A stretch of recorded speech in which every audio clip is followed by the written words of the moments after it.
မှာလှုပ်တဲ့နာရှိတယ်မလှုပ်တဲ့နာရှိတယ်မလှုပ်တဲ့နာကိုလှုပ်ရင်ဒုက္ခရောက်တယ်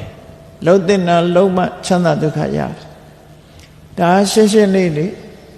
အစာစားတဲ့အခါမှာတော့မစားတဲ့အစာစားတဲ့အစာနှစ်ခုရှိတာ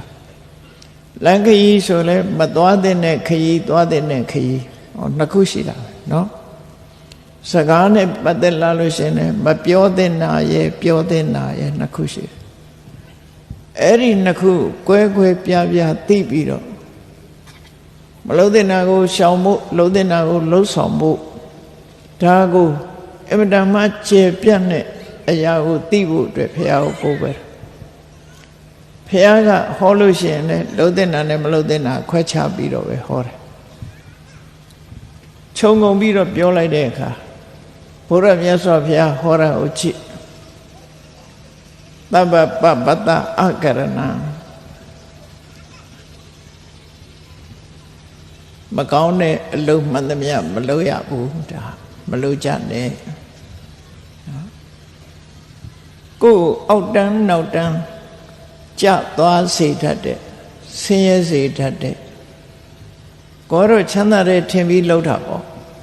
အဲ့တော့မဟုတ်တဲ့မကောင်းတဲ့အလုပ်ကိုယ်ဒုက္ခရောက်စေတတ်တဲ့အလုပ်သူတစ်ပါးကိုဒုက္ခရောက်စေတတ်တဲ့အလုပ်မကောင်းတဲ့အလုပ်မှန်သမျှကိုမလုပ်ပါနဲ့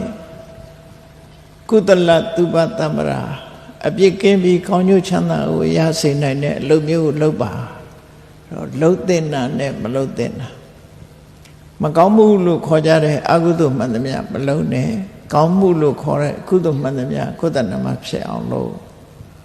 ဘာကြောင့်မလုံးနဲ့လို့ပြောတော့ဆိုအကုသိုလ်လုပ်ရင်သူ့ရဲ့အကျိုးသည်ဒုက္ခဝိပါကဆင်းရဲတဲ့အကျိုးပဲပေးမယ်။ဘာကြောင့်ကုသိုလ်နဲ့ကုသိုလ်ကိုလုပ်ရမလဲဆိုရင်ကုသိုလ်ရဲ့အကျိုးသည်ဒုက္ခဝိပါကကောင်းတဲ့အကျိုးကိုပေးတယ်။ကိုယ်ကလိုချင်တာကောင်းတဲ့အကျိုးကိုယ်ကလိုချင်တာဒုက္ခရတာကဒုက္ခဖြစ်နေတာမှားယွင်းတဲ့လိုရကြောင့်ပဲဖြစ်တာဖြစ်တယ်။ဒါကြောင့်မို့အမှန်တရားကိုသိဖို့ဘုရားကိုကိုးကွယ်တယ်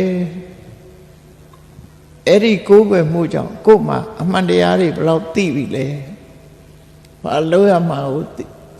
လှုပ်တဲ့နာတွေဘယ်လောက်သိပြီလဲမလှုပ်တဲ့နာတွေဘယ်လောက်သိပြီလဲဒါသိဖို့အဓိကသိပြီးတဲ့အခါမှာမလှုပ်တဲ့နာတွေကိုရှောင်ဖို့လှုပ်တဲ့နာတွေကိုလှုပ်ဆောင်ဖို့ဆိုတာဒါကိုဆက်လုပ်ရမယ်တောင်းဆက်လုပ်ရမယ်တောင်း